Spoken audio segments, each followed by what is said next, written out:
allow me to say that the book of Genesis makes it very, very clear that God created time and matter.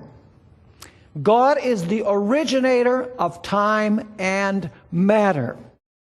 Genesis chapter 1 and verse 14. Genesis chapter 1 and verse 14.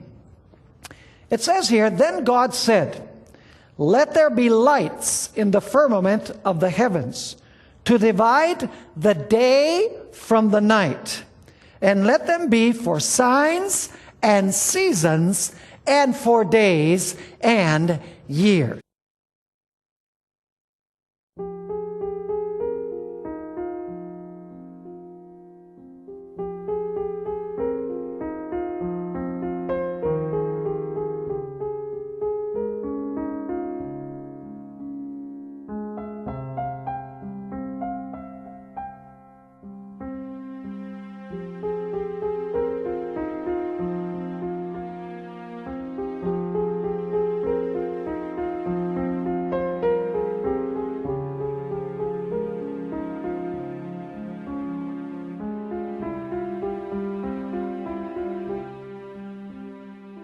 So you'll notice that God created the time measurements, days, years, seasons. In other words, time measurements were created by God. God is the originator of time. And did you know that we will be keeping the same Sabbath in heaven? For as the new heavens and the new earth, which I will make, shall remain before me, saith the Lord, so shall your seed and your name remain. And it shall come to pass that from one new moon to another, and from one Sabbath to another, shall all flesh come to worship before me, saith the Lord.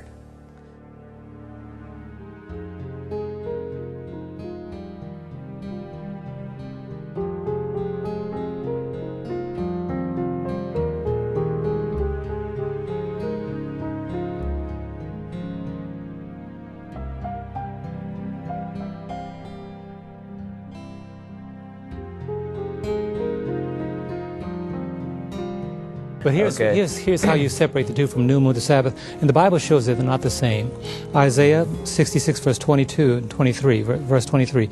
"It shall come to pass that from one new moon to another, and from one Sabbath to another." They're distinct. Totally separate. Shall all flesh come to worship before me. From one new, every month. One is week to week, one's month to month. Exactly.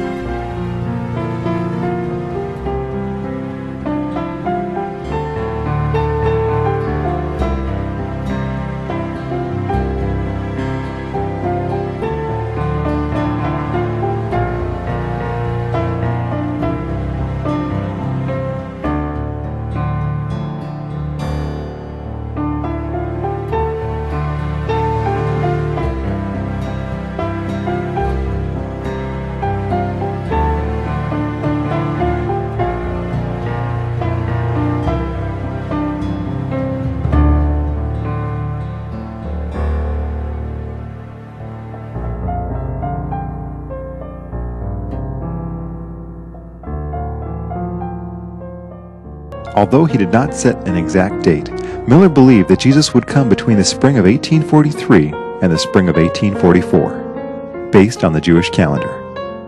360 days in the Jewish lunar calendar. The Jewish calendar was a lunar calendar, actually about 29 and a half days. But it didn't work that way for the Jews. They were on a lunar calendar.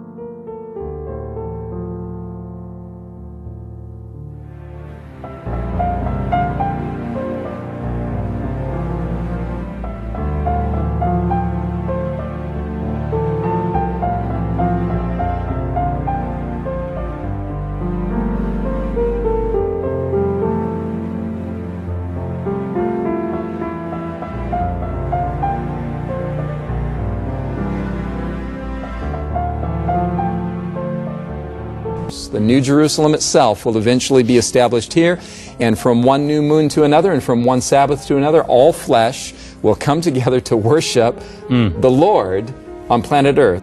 Now, you know, you can look in the solar system and understand why all of these ancient civilizations of the world, they had calendars with approximately 30 days in it.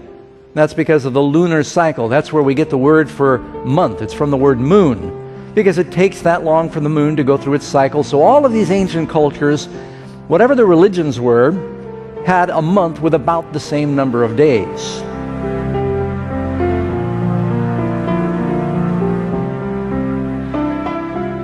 Now, let me ask you, is there going to be sun and moon in the new earth? Of course, because there's going to be months. We're going to eat from the tree of life from new moon to new moon, and the month is determined by the new moon. Now, if there's months, are there going to be weeks and days? Of course, because we're going to keep the seventh-day Sabbath, according to Isaiah chapter 66. Now I want to ask another question. Which is the day that stands at the very heart of all worship? Let's let the Bible tell us. Revelation chapter 14, verses 6 and 7. Then I saw another angel flying in the midst of heaven, having the everlasting gospel to preach to those who dwell on the earth, to every nation, tribe, tongue, and people, saying with a loud voice, Fear God and give glory to Him, for the hour of His judgment has come. And now listen, and worship Him who made heaven and earth, the sea, and the springs of what?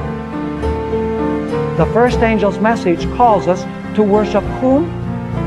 To worship the Creator.